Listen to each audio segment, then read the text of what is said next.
Good afternoon, everybody. This is Emily Morris of Morris Real Estate Group. I want to talk to you about 3 things today about your buying power. 1 is a new credit score, 2 is going to be down payment, 3 is going to be debt to income ratio. I'm going to throw an example in there on a house that's for sale right now. Credit score.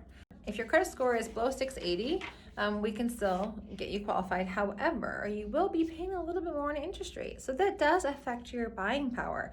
So check this out. For every 1% change the market does on interest rates, it affects your buying power by 10%.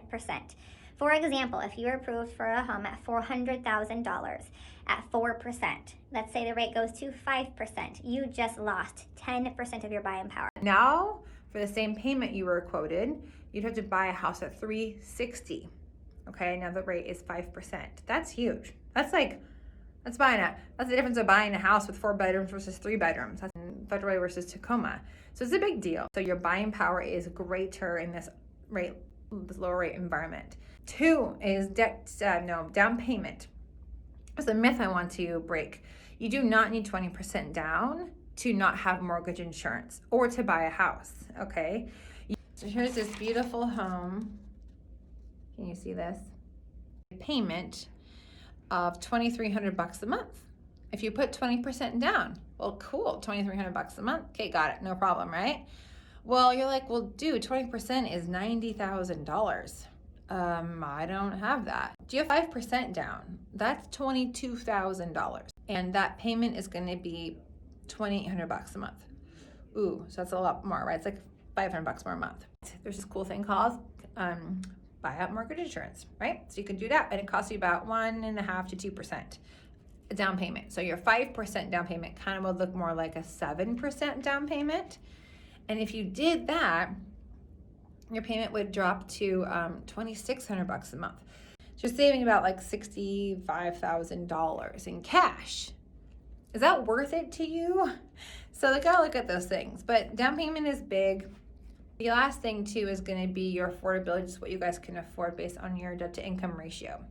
So there are conventional programs out there that allow you to go to almost 50% actually of your debt that you could spend for a mortgage, which is a lot of money. But if you don't have any other debt like credit cards or like other houses or cars, then it might make sense. But most of the time, we kind of like to see folks around 35% or 30% of their income with debt. So they're called debt to income ratio. Again, some of you may be saying, well, I need to pay off my car, my credit cards to buy a home. Yeah, some of you might need to do that, but most don't actually need to get them all paid off, because again, it's not the debt you owe, it's the payment towards the debt.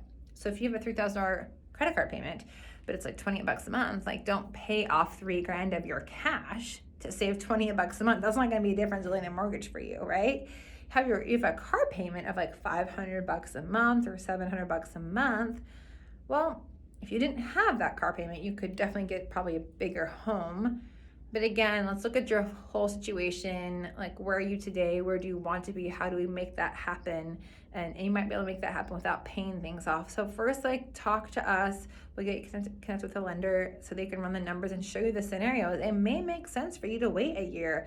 But again, these rates, guys, when they're so low, again, that's like 10% buying power. It's huge. I mean, that's could be $40,000. And can you make up $40,000 in a year?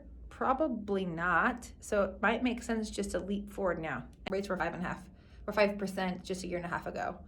So you wouldn't have been able to buy a house. I wouldn't have been able to buy my house I was in if the interest rate was 5%.